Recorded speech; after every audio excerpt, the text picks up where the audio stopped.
Americans are grinding harder than ever, but here's the scary truth. More than half of the country, 57%, can't even cover the basics. Groceries? They've shot up nearly 25% since 2019. Housing?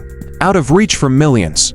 Things are so bad that politicians are openly talking about a national housing emergency. And rents, what used to be $824 a month back in 2008 now costs over $1,300 in 2025. People argue about who's to blame. Some point to politics, some to Wall Street. Others say the whole system is nothing more than a giant Ponzi scheme. Think about it. A Ponzi works, and people keep throwing money into something that has no real value. And it only looks valuable because the next person is still willing to pay more. That's what's happening right now with cars, homes, and even food. They keep getting pricier because people keep stretching their wallets just to pay for them. But if that demand stopped, prices would crash. Let's look at housing. Picture this. Back in 2020, you could buy a $400,000 home with 20% down. That was $80,000 upfront. And with a 3% mortgage, you'd pay about $1,350 a month. Fast forward to 2025. That same home costs nearly $588,000. Now you need $120,000 down, and mortgages are closer to 7%. Monthly payment? Over $3,100 for the exact same house. At higher property taxes and insurance, and the cost of ownership has more than doubled in 5 years. Why? America is short about 4.5 million homes. When supply is low and demand is strong, buyers compete and prices skyrocket. But now something's changing. Many families are saying, we just can't afford this anymore. That's cooling the market, and in some areas, prices are even falling.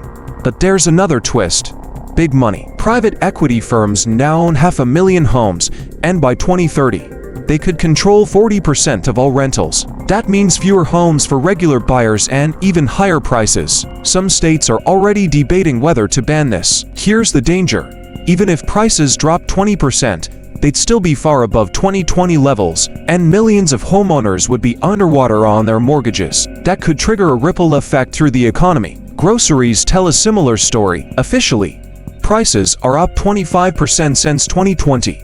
But if you shop for yourself, you know it feels like way more. Shrinkflation makes it worse. You pay the same $3 for chips, but the bag is smaller. Or maybe you used to buy organic eggs and now you're stuck with regular. It doesn't always show in the official numbers, but your wallet knows. The bigger issue, wages. Since 2020, reported inflation is about 23%. Median wage growth, around 20%. That gap means most families are falling behind. Meanwhile, the stock market is up 90% over the same period.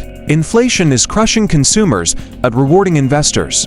And that's the harsh reality. Our system is built to funnel money toward investors. Every time you swipe your card at Chipotle, yes, the workers get paid, but the big profits flow to the people who own the company. Inflation just makes that worse, because higher prices mean bigger profits, and bigger profits mean richer investors. So what's the lesson here?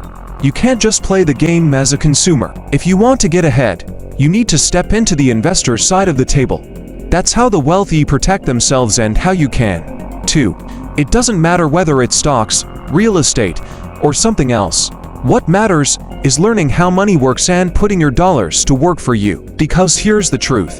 Inflation isn't going away. It might slow down, but it won't disappear. And if your only plan is to work harder and hope wages catch up, you're always going to feel stuck. But when you start investing, you flip the script. Your money grows while you sleep, while you're on vacation, even while you're working your 9 to 5. That's how wealth is built, by owning assets, not just earning paychecks. Most of us were never taught this in school. I wasn't either. But the sooner you learn, the sooner you stop being crushed by the system and start winning in it. Because whether you call it a Ponzi, rigged, or unfair, the rules are the rules. And the people who know how to play, they're the ones building wealth. So here's my challenge. Don't just consume, invest. Don't just work harder, work smarter. And if you're ready to flip the game in your favor, stick around, because I'm going to share more strategies that can help you break free from this cycle.